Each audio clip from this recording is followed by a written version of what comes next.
And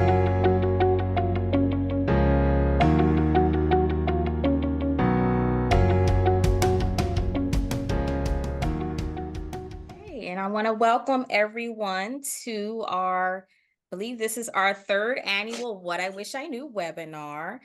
So I'm Shelby Truxon. I am the Vice President of Internship Experience here at the Nonprofit Alliance. And we're so glad to have you all here. We have our panelists here who will share their experiences about what they wish they knew when they were either in college or when they were starting out in the nonprofit sector. And so I do want to introduce you to them. We have Devi Vat-Ho, Senior Manager of Midlevel Giving at USA for UNHCR. So welcome, Devi. Thank you. We have Ilana, Falick, Senior Account Executive at Lautman, Maska, Neill and Company. Welcome, Ilana. And then we have Jade Swanson, Director of Client Services at MESG Marketing as well. Welcome, Jade. Thank you. And we are waiting for one of our other speakers. So hopefully he will join us. But we are, his name is Ron Davis. He's the Director of Major Gifts at Edmundite Missions. So we'll hopefully hear from Ron soon as well. But what I'm going to do is we're gonna go ahead and we're gonna jump in. And you can also look at the chat. I have my colleague Vanessa. She'll be interacting with you all in the chat. So if she posts any questions, please feel free to engage in those conversations, answer those questions. You can also post any questions that you have for our panelists in the chat at any point. And what we will do is we'll open up for questions or read those out loud probably towards the end, about 10 minutes before we end. So feel free to use that chat and pay attention to that as well. We also ask you to just keep your phone muted when you're not talking. And again, at the end, we'll allow you to open up or unmute yourself to ask any questions out loud if you want to do it that way. So, but yeah, let's go ahead and jump in. So I want to start with what you all wish you knew about the nonprofit industry. So specifically, what you wish you knew about working for nonprofit versus for-profit. And so, Jade, I'm going to start with you. What do you wish you knew about that? Yeah, that was a great question. So I wish I knew how vast the nonprofit industry was.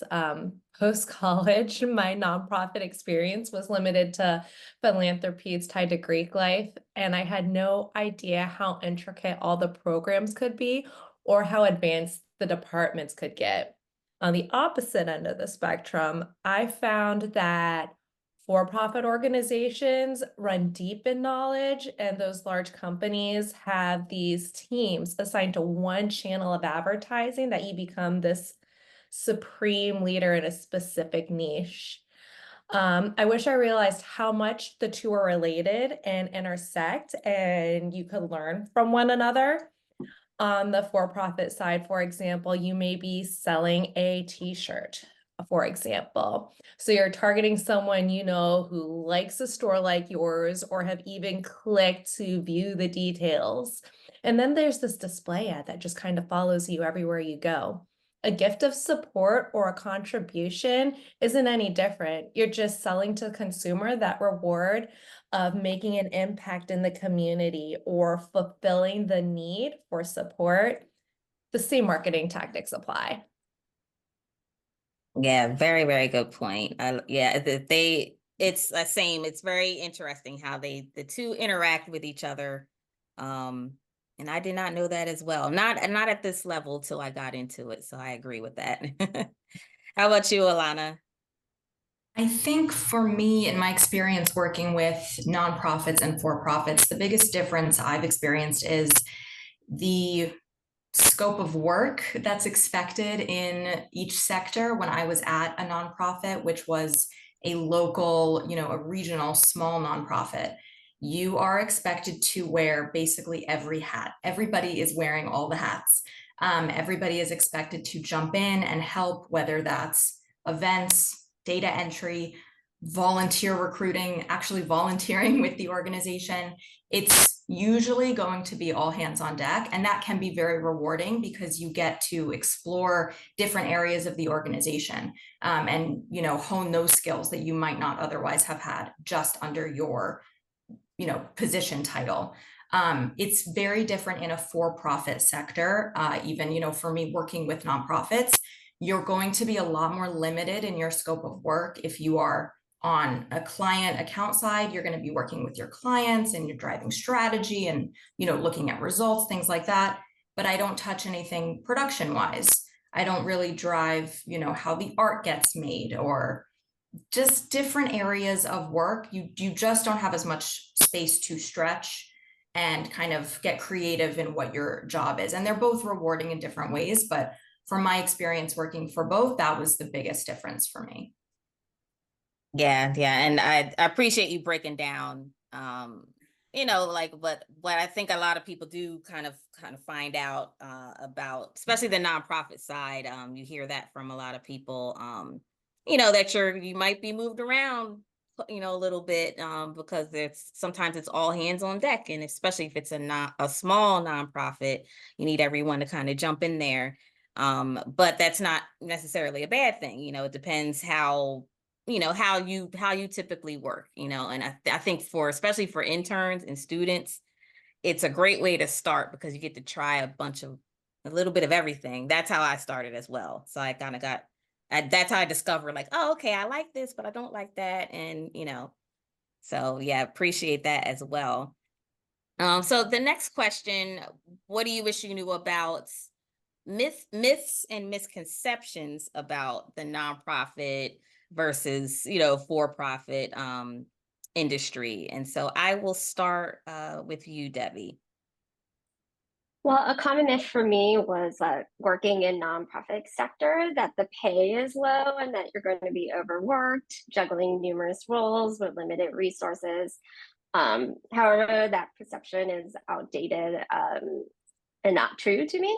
Many nonprofits offer competitive salaries, comprehensive benefits, and a supportive work environment that values work-life balance. And piggyback off of what was said earlier, additionally, the opportunity to wear many hats can actually accelerate your career growth, providing like diverse experiences and skill development. And then having worked at small and large nonprofits, working in a larger nonprofit, there are larger teams with more resources and staff to address the issue of having to wear many hats. And I think working in a nonprofit not only allows you to make a significant impact, but also offers a really fulfilling, rewarding, well-rounded professional experience.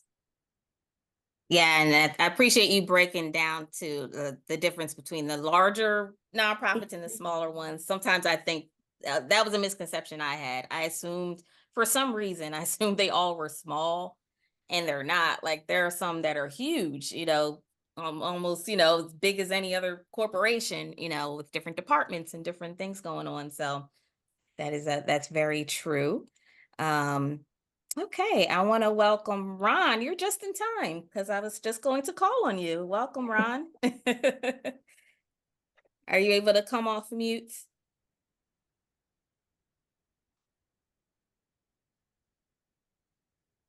There we go. Yes, hi. Greetings from sunny California. My apologies. TSA had me locked up on the clear line for whatever reason. This a very unusual circumstance, but great to meet everybody. Thank you for having me, Shelby. This is amazing. And I'm so excited for everybody here. I'll say I didn't expect to be where I am. I am in the nonprofit world now, and I've been very excited to do what I do for the Edmundite missions. I started off working in college athletics for 15 years, and I cannot be more pleased for the pivot that I made in my career. So Shelby, thank you. Thanks for having me. Of course. Yes. Thank you for being here. We appreciate it. So yeah, we were just talking about myths and misconceptions that you may have had, or what you wish you knew about those myths and misconceptions you had about working for nonprofit versus for profit. So why don't you share that with us, what you wish you knew? Well, what I wish I knew, I would say a take from a interaction I had with a donor back in my younger years as a development assistant for Towson University in that athletic department. That all we do is just go out there and just ask folks for money on every single visit. That is not the case. Yeah, because I was just relentless. Any young alumni, like, hey, let's put your credit card in. Let's get you on an annual fund deal, or let's or any rich person I knew that had student athletes that I worked with and I was coaching football. Hey, I need you to support this excellence fund. That's not the case. The art and science of steward going through the fundraising process is so vital. I think if you don't treat that right, and you just got to have the strong intuition to know when to do certain things or where certain moves, you you just got to understand that. And I think the biggest thing is just understanding when to bring the donor closer to the mission of your organization. Good point. I love that you described it as an art and a science, because it really is. It's both, a mix of both for sure. Yes. Awesome. Yes. Well, so thanks, Ron. You're So welcome. the next question: what do you wish you knew about career options in this sector? So I'll start with you, Ilana. I guess what I wish I really knew was how easily transferable, maybe not always so easy, but how important the transferable skills are that I was learning in one industry were to another. Just personally, when I was at my nonprofit, I thought, well, if I want to leave here, I have to go to another nonprofit. There's no other way for me to work with nonprofits. I didn't really think that doing nonprofit consulting, which is what I'm doing now at Lautman, I didn't know that that was an option because, well, I haven't been a consultant before. I've just worked for the nonprofit, but I worked in the development department and now I help nonprofits with their development. It just didn't click for me at that point because I thought, well, if you're in the nonprofit sector, that's where you work. If you're in the for-profit sector, that's where you work, that's where you stay.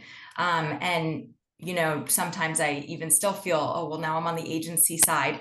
So how could I go back to working at a nonprofit? I haven't run an annual gala in, 6 years, but I've also been developing my fundraising expertise for 6 years. I can always relearn the other thing, all of the skills that you are cultivating and getting expertise in whatever industry are going to be transferable to another place or to another industry.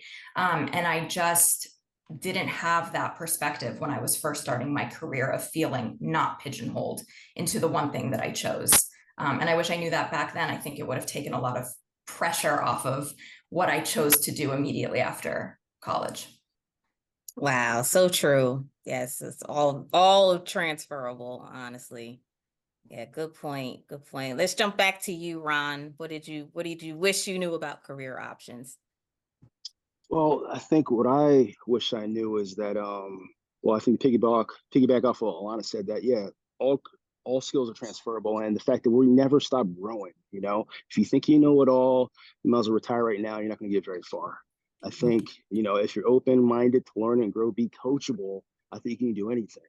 I think just understanding that there's nothing you can't do. I think there's no limits to where you can go, honestly. And I also think the thing I understand that I wish I understood back in 2007 or 8 when I was an undergrad is that how invaluable networking is, no matter where you grew up. And if you already, have a name for yourself, you grew up in your hometown, you got to have people feeling good about you. I mean, that's what's going to get you in the doors, not just simply applying for a job and your resume and your paper document speaks for itself. You gotta make genuine, sincere connections. That's what's going to carry you through not just your job now, but through life. Because this is a hard job, and not everybody's built for this.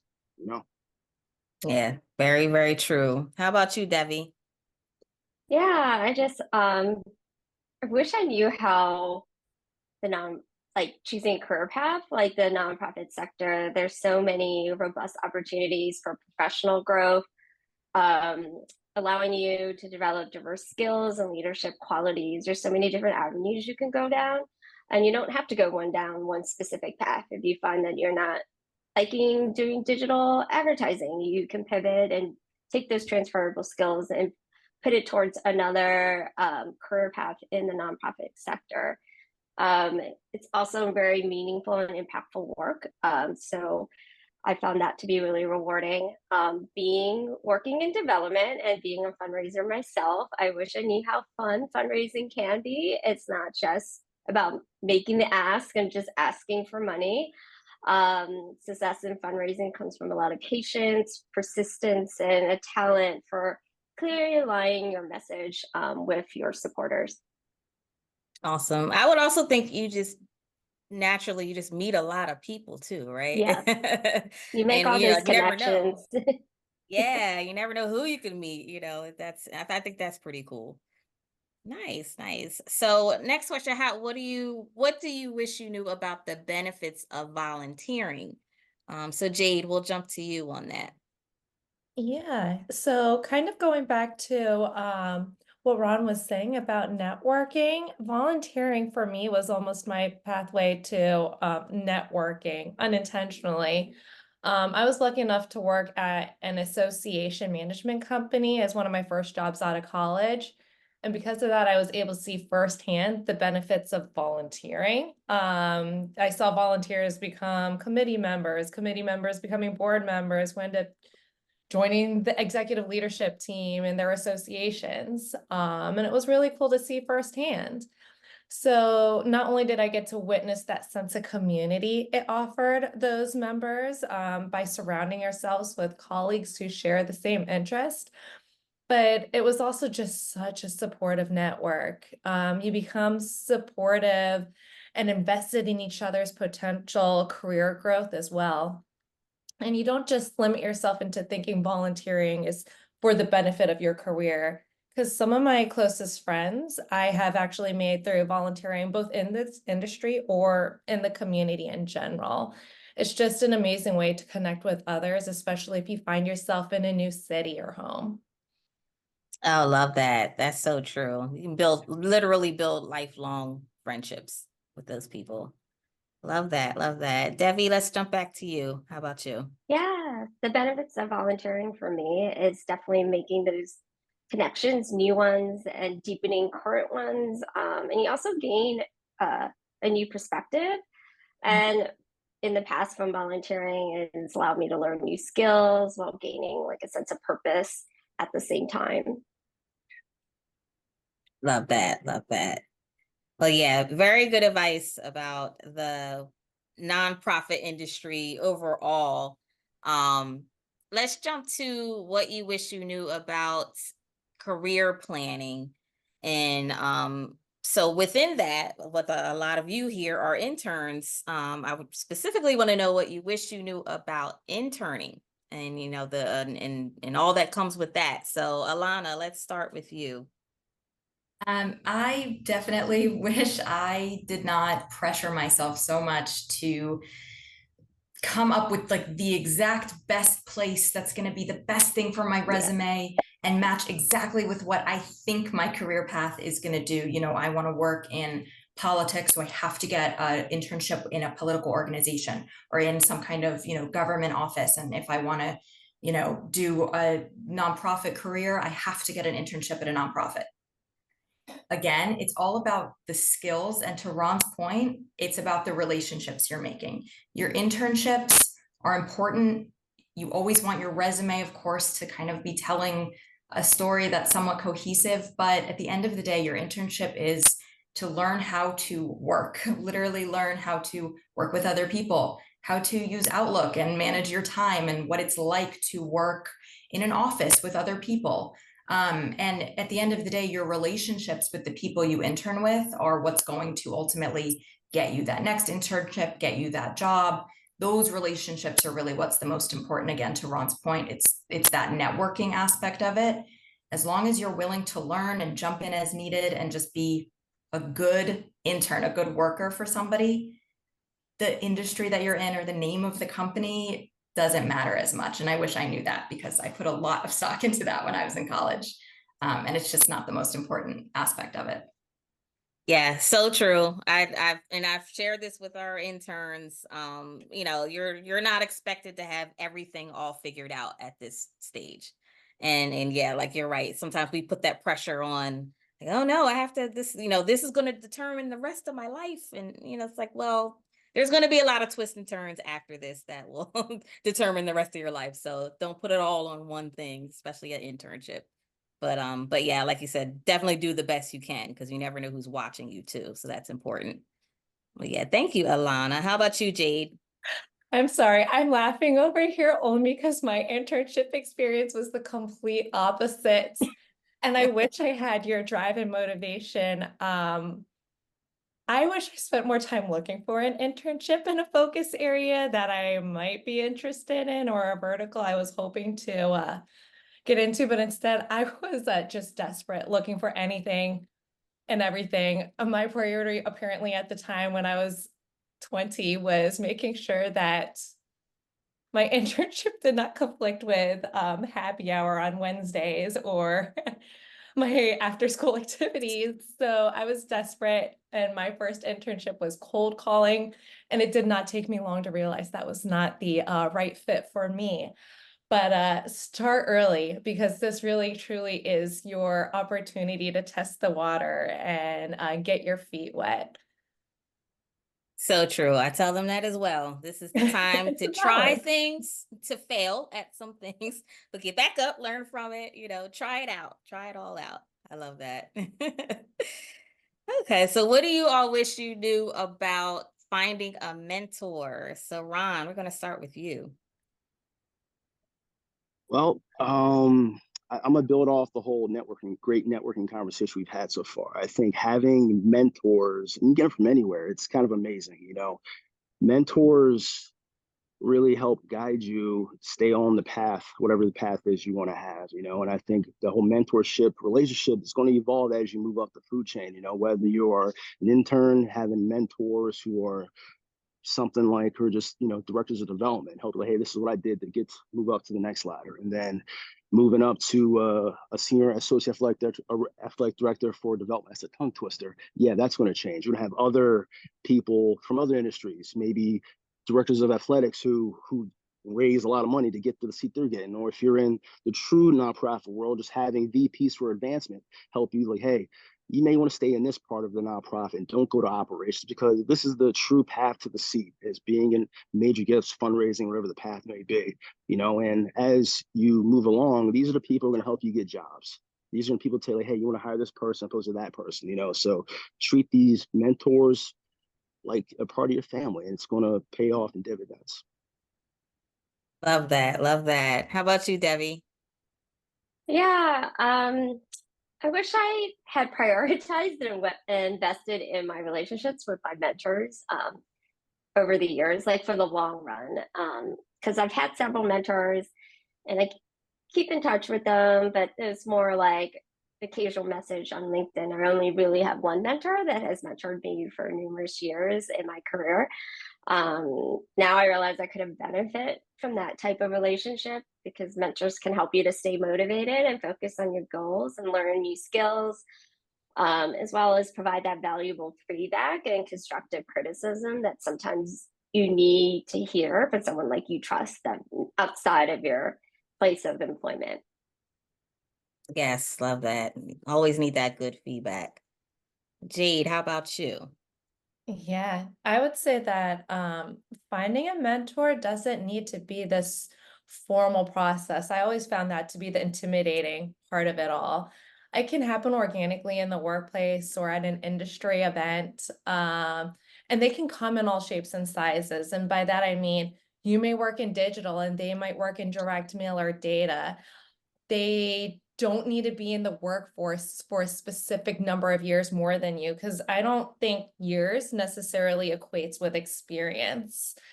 Simply look for someone you feel that you can trust and have a natural connection with.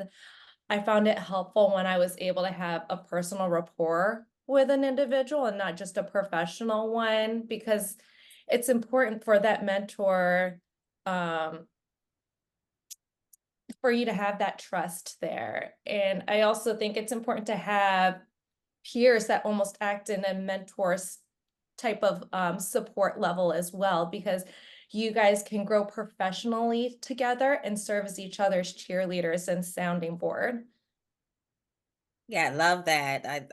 I've first learned kind of learned about that when I heard the term reverse. It's like reverse mentoring in a way. Yes. Yeah, Yeah. and they learn from you as well. And that's, that's, you never think about that, but that's like a part of that relationship, going back and forth. And so I love that you mentioned that. Nice, nice. So what's Ilana, I'm gonna go to you to see, what do you wish you knew about goal setting? I wish I had put more stock into my personal goal setting and let that drive the train. I think that in terms of career goal setting, sometimes that follows, you have to figure out what are your personal goals. What do you want to be doing every day, working toward every day?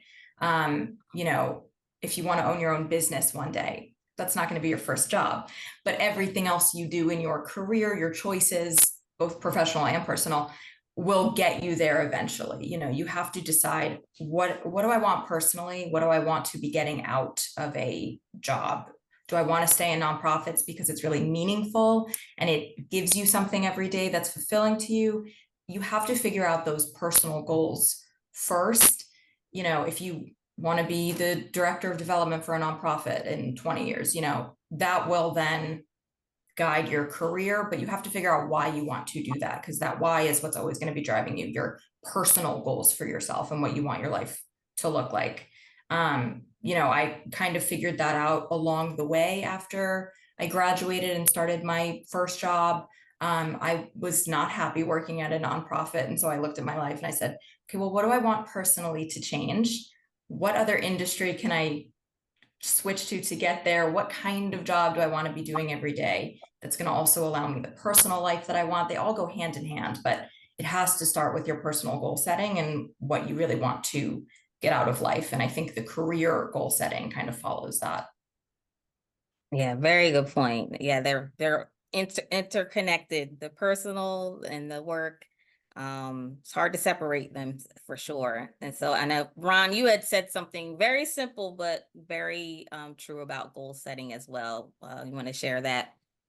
Sure. Yeah. I mean, for me, goal setting, and this maybe comes back to my days being an entrepreneur. You got to have a North Star. You got to have goals, keep you motivated and focused. Because if you don't have any goals, why are you there? You can't just be there collecting a paycheck. It's more than that, though. So you gotta have some type of measurables to be able to hold yourself accountable. Yes, measurable. I've always learned about what they call them, SMART goals. Putting time frame on it, measuring. Simple but very helpful. Oh yeah. Yes, yes. So let's see, Jade, what do you wish you knew about getting your first job? Yeah, I think I wish I could remind myself that your first job will not be your last job. I know the job search can be really frustrating, but if you could concentrate and look for what you need now and in the short term, while being aware of your plan for the long term, you set those expectations for yourself. And it's really a recommended guide that can certainly change over time and you can reevaluate.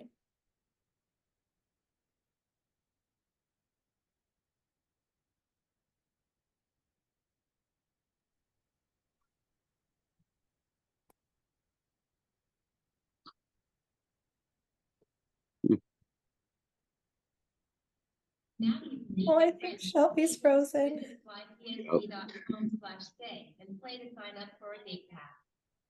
As a reminder, only ticketed passengers can stay and play. All right, Jade, you're the host now. You're in charge. I know. Oh, goodness. Here we go. Yes.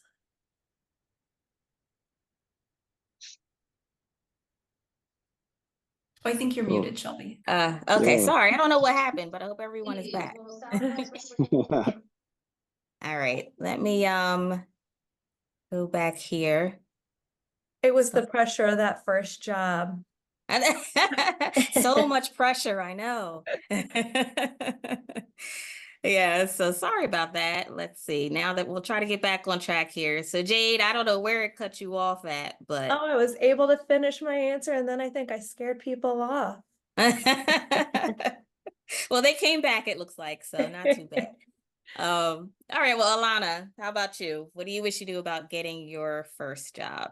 I was smiling when Jade was speaking because I had the exact same answer. It seems obvious that, of course, your first job is not going to be your forever job, but it's really hard to remember once you're in it. It's like what I was talking about before. Like it feels like, okay, well, this is what I do now. I'm in development at a nonprofit, and so this is my job. And how do I even get another job? And it takes so much time. And these are my skills, and like these, my skills only apply to this one job. It's very I don't know, it seems obvious when you say it out loud, but in hindsight, I just didn't have that perspective day to day. It felt very daunting to get a new job.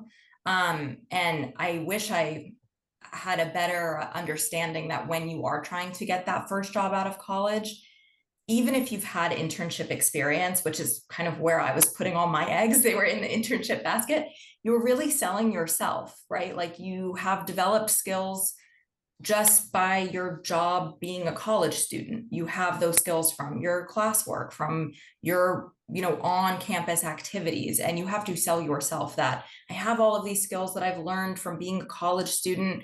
You have your degree, and you just have to be a hard worker. As long as an employer knows that you are going to come in ready to do work every day and work as hard as you can, they want you working for them. And again, it goes back to the internship, discussion. And Ron's point, as long as you have built good relationships with those people you interned with, that builds a trust. They'll give you a recommendation, and employers will know, okay, this is a person that I can trust to hire. And it's not going to be a mistake to hire them. But I think it takes a while to find the job that you really want to be doing, and that's okay. The only other piece of advice that I would offer, which everyone has probably already heard, but when you're in that first job, if you want to leave, try to stick it out a year and do not leave until you have another job. Do not do it unless it's like something so urgent that you can't live through. It's always easier to get another job when you have a job. Yeah, I think a lot of people learn that one the hard way. So good one, good one. Okay, so we already talked a little bit, actually throughout, we've been talking about networking and making connections. But I'll jump to you, Devi and Ron, whichever one wants to jump in first.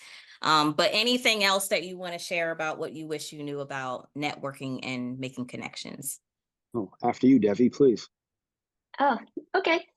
Thank you. I think the main thing is like embracing a sense of curiosity, like approaching every connection and networking opportunity, being open and willing to learn and share your experiences. So like I think that's so important. And also to respect the time and the people you're seeking to connect with. I wish I knew that when I was graduating college, but I can't overstate how important networking is.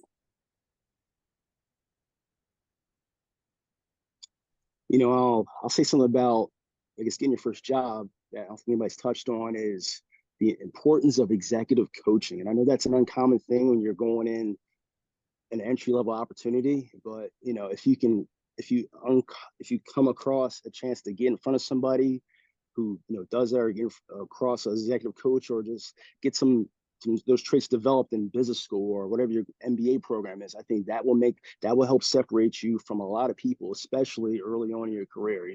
It's the little things: how you talk to somebody, how do you speak to somebody, how you dress, how you interact, the nonverbal soft skills that a lot of people don't think about when you're coming out of school. What you think about is going to beach week and what your fraternity sorority sisters are doing.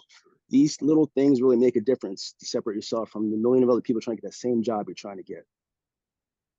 Yeah, very good point. Got to stand out somehow. There's a lot of competition, that's for sure. Well, thank you both on that. We'll jump to the next topic, what you wish you knew about school. So specifically, I would like to hear what you wish you knew about choosing the right school and or major. So Devi, we'll start with you. Yeah, ultimately, whether or not your college major matters depends on the specific job you're applying for. Like if you want to become a doctor, that's going to require a specific degree or certification. But if you're applying for a position that doesn't have any strict educational requirements, then your major may not be as important as you think. Either case, what's most important is that you have the skill and experience to do the job. So the answer is it depends. But right now, I would say try to learn as much as you can. Like, this is the time when you can study what you want to study and just enjoy learning and growing. Good advice. How about you, Ilana? I would say something very similar, unless you're, becoming an engineer, so you need to major in engineering education for, becoming a teacher. It matters less what the actual major is. And for me, at least the way that I, function, I needed to study something that I was actually interested in, that excited me. And then that allowed me to do well in all of the coursework. And that was so much more valuable to me. I learned more. I had a better undergrad experience because of that. I had a whole plan when I got to college. I was going to work in politics in DC. So I needed a poli-sci degree, and then I was going to go to law school. I didn't want to be a lawyer. Like, it was just this plan that I made.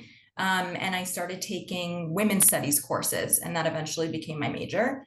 And it had nothing to do with the nonprofits that I worked with, the nonprofits I currently work with, but I developed so many skills from that coursework because I really enjoyed it. I was able to really thrive.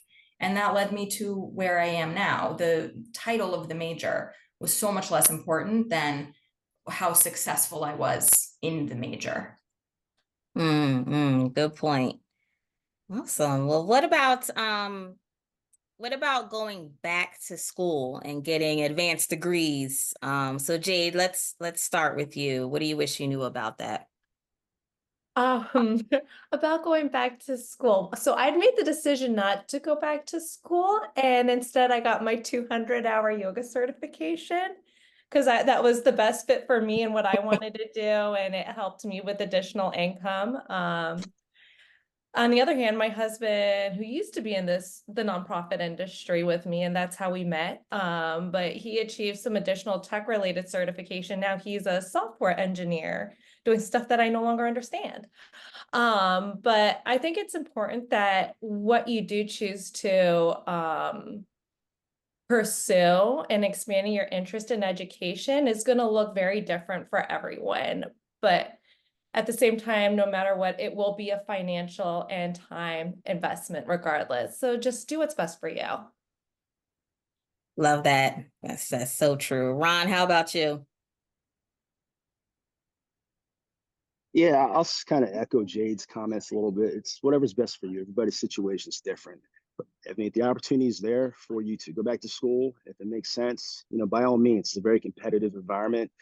It means a lot of people in our world with MBAs, BBAs, whatever the case may be. But if you don't have it, it's not going to limit yourself. But it's got to be the right situation for you, because especially when you're going to get to a point in this job where anything extra outside the role, it's going to be tough. It's going to be tough to do your job and serve on certain boards. So you got to just take the time, sit down, talk to your inner circle, and figure out what's best for you.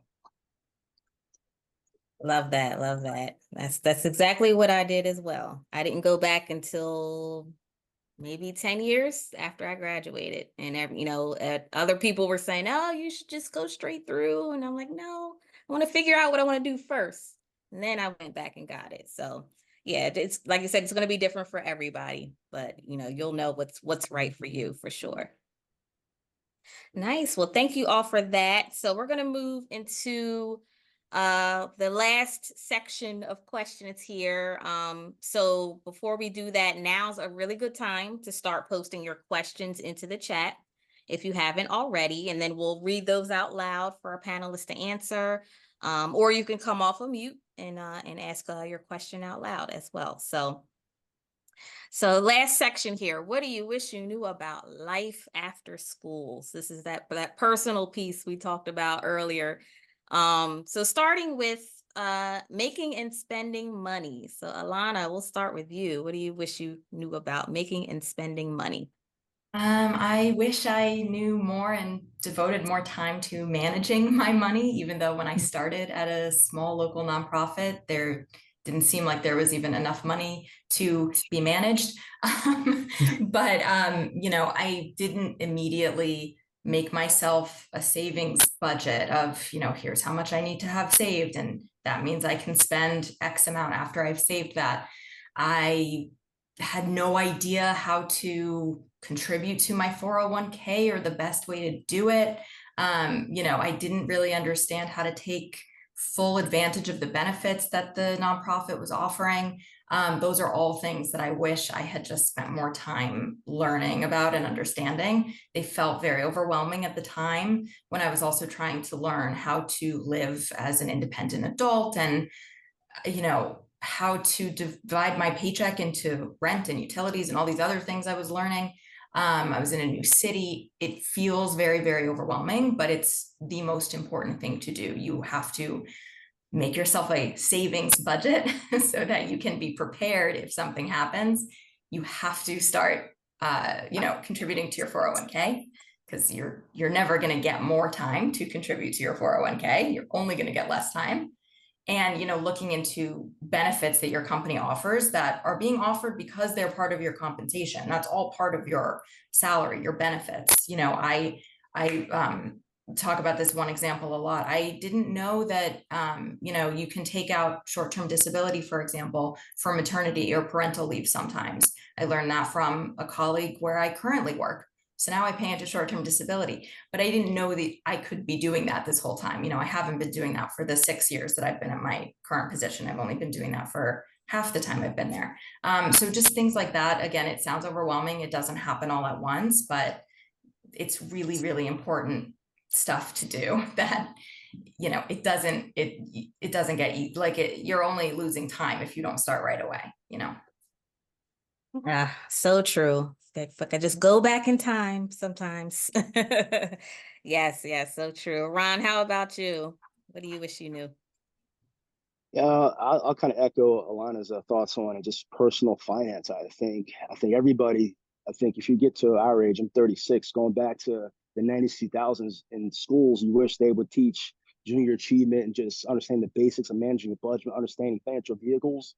Because yes, it does pay off dividends, especially as you get older. You're never gonna have enough time to do it. You're never gonna be in the best health, we'll say, to be able to get the best options for a financial vehicle in your early 20s in that first job. So understanding that and just understanding how finances are so vital, because in life, and not sure the age of everybody here, but the economics of the world or our country are going to go up and down. You got to be prepared to play defense in the best way you can. So true. And a lot of us have learned that going through various recessions and economic downturns. And yeah, so the earlier you can get started managing those finances, the better. For sure. How about making mistakes and setbacks? So Devi, what do you wish you knew about that? That it's okay to make mistakes, or admit that you don't know something, especially at work. What matters is how you react to those mistakes and setbacks. Like, what have you learned? How did you pivot? I very much believe in a fail fast culture. So I wish I knew that when I was first entering the workforce.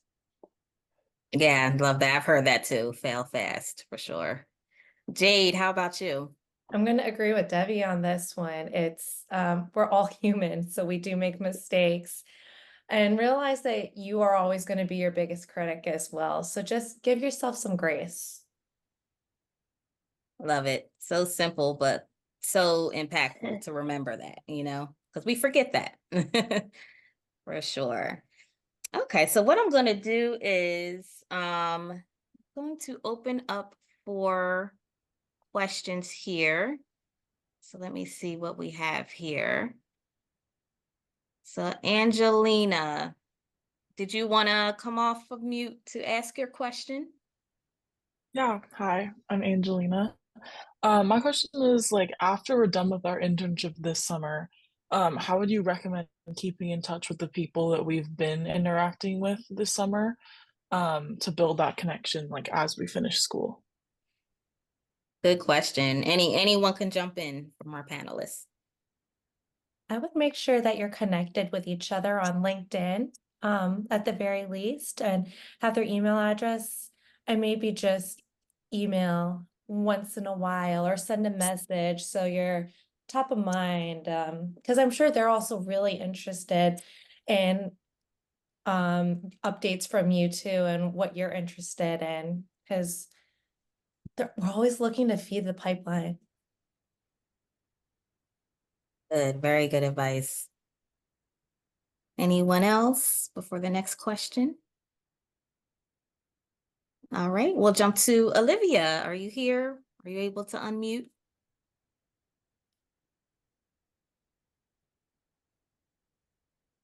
If not, I'll read it for you. So Olivia wants to know, what advice would you give to someone who has already gotten their undergraduate degree in another field, but realize they actually want to work in nonprofit management? And then she follows up, are there graduate degrees you recommend or just general advice on how to get into the nonprofit field without a degree? So anyone want to take that one? Yeah, sure, Shelby. I'll hop in and just go apply for that first job. You know, I mean, my undergraduate degree is in communication studies. So that means all I can do is write speeches and just talk if you haven't noticed yet, you know, and then just go out there, get that first opportunity and just apply, you know. And I think, especially if you're somebody who doesn't have a background on paper of, you know, I majored in nonprofit management, that's okay. You know, your network's going to help you get to that next job because you're gonna have references, you're gonna have a cohort of people that you worked with, you know, and even still, I mean, a lot of people they just don't understand there's some jobs that kind of correlate. They're not exactly the same. Like most jobs that we all have are, you know, sales jobs, you know, and a lot of those skills transcend into our world in a weird way. So I wouldn't be afraid to just go take the plunge and just find that first development assistant intern job and just build your career from there. Yeah. I would completely agree with that, if you don't mind if I echo, just because I also see Donovan's question here about relationship to nonprofits and beyond. What are those helpful soft and hard skills? I think it's really communication and the people skills. It doesn't necessarily have to mean you have to have the degree to back it, but communication, organization, all those things matter in the day-to-day, especially in entry-level position, because there's so much interaction, not only with clients, but with your teammates or departments themselves, and they mean a lot to progress in your career. Yes, awesome. Thank you, both of you. And those are very good questions. So thank you, Olivia and Donovan. How about you, Nicole? Are you able to unmute to ask your question? Hi.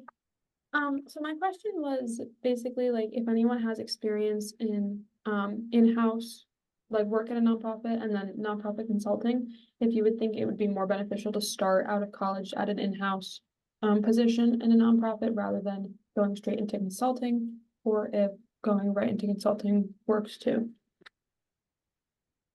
I mean, I think I have had experience with both. I think you can absolutely go straight into consulting. Often for those entry positions, you don't need a ton of experience, you know, because they're assuming as long as, again, you have those skills, you're organized, you're easy, you know, you're eager to work, you have good communication skills, you'll learn how to fundraise, you'll learn like how to be a consultant, so to speak.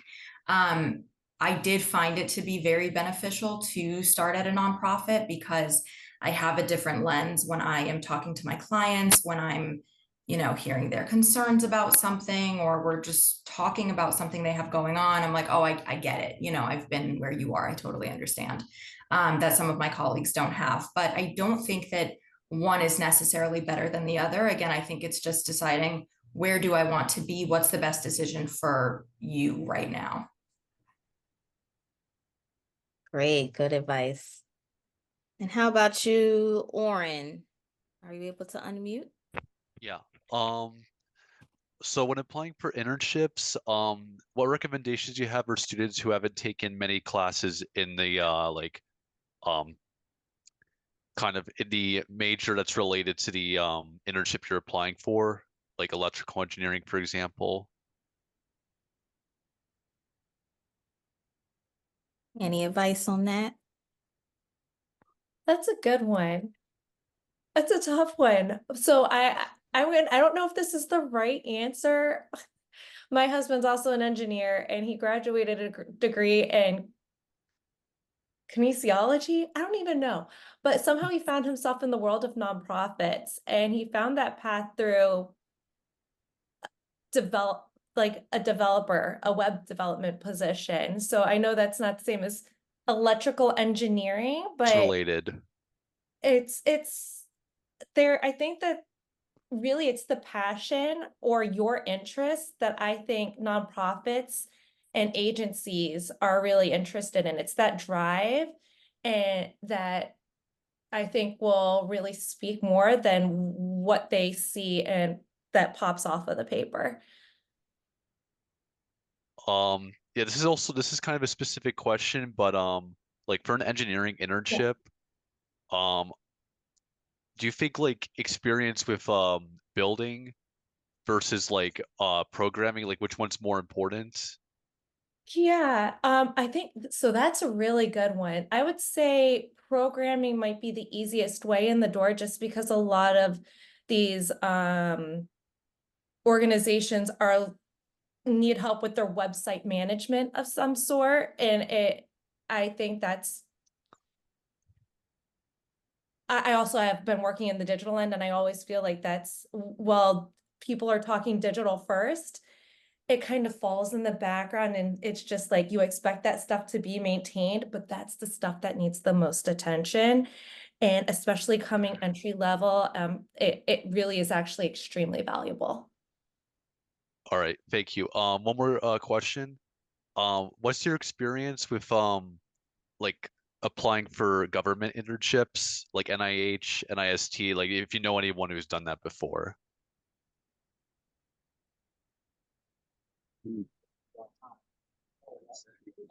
Better tell the truth, Oren. Better tell the truth. I mean, you can't have anything askew on those federal applications. That's one thing. So I think that's the best advice I can give you. I don't have a government background, but I know for a fact that you got to be as honest as possible because you'll be vetted to the end of the world when it comes to those federal jobs, Oren. And to piggyback on your last couple of questions, I think don't worry about that. Your major may be not nowhere near directly close to the nonprofit world. It's how bad you want it, brother. If you really want it bad, you will figure out a way to get your foot in the door. And you're just going to seek advice and counsel to use your own strengths and build upon those strengths to find your space. You may not be a frontline friends, you might be an operations guy. You might be the IT guy, but there's something for everybody if you want it bad enough. All right, thank you. Yeah, for sure. Thanks, Oren. Very good questions. I don't see any other questions in the chat, but does anyone have questions that they just want to say out loud and they didn't get the post yet? We still have a little bit of time, so happy to answer those. If not, I guess it means we answered most of them. Well, I did have one more question for all our panelists in the meantime. And in no particular order, if all of you could answer what you wish you knew about measuring success. Would love to hear that from you all, and then we'll close it out on that. Can I actually ask one more question after you? Oh, sure. Actually, go ahead. You can ask now. Okay, now, okay. You want to get your Yeah. questions in. Yeah. Okay, yeah, sorry. Yeah, sorry. So what do you recommend about like including informal tutoring experience on your resume, like private tutoring? I think any experience is valuable experience, especially when it comes to tutoring, because it shows your people skills and your ability to help oversee all of that. All of that is applicable. Yeah. Even on like federal, like applications for like federal internships. Yeah. Yeah, I'd agree with that, Oren. I think you want to put forth the most valuable experience you have, and as you progress further, some things are going to fall off your resume. So you just want to make sure you keep your resume fine-tuned, and as you get more tangible, directly related experience, things that aren't as directly related anymore, they may not need to be on your resume. But just make sure whatever you have on there is the best stuff you could possibly present. You're selling yourself, Oren, at the end of the day. And just chiming in, I going back to the skills piece of it, I think if you are including something like that, it's really important to break it down into what the skills were that tutoring, gave you, or that you learned from that you're bringing to the table. I only say that because I just recently did see a resume, and there was a bullet point that just said babysitting. And that is totally fine to include, right? Childcare, that's a legitimate job, but there was nothing underneath it. So it was like, okay, well, what are the skills that you're hoping I'm picking up on from this job that you held, So just being mindful of that, just always listing out what are the skills from that experience that are going to make you a good fit for that job. So like discussing like basically what you gained out of the tutoring experience, like what skills you needed to do to tutoring well, like communication. Yeah, just adding that as opposed to, one-on-one tutoring, listing, what did you really do, because you did get skills from that. And you already had skills that you were utilizing for that job, but just making sure the employer knows what you're bringing to the table with that experience. All right, thank you. Yeah, or you want that employer to take your resume and say, man, this is the greatest thing I ever read in my life. You know what I mean? You want them to put that in his pocket and save for later. So whatever you got to do to maximize whatever you're communicating, it's always in your best interest. Yep. Yeah, that's right. Thank you. Sounds good. Thanks, Oren. Really great questions. So we do have a couple of minutes. Any of our panelists want to add anything? Or answer the question, what you wish you knew about measuring success?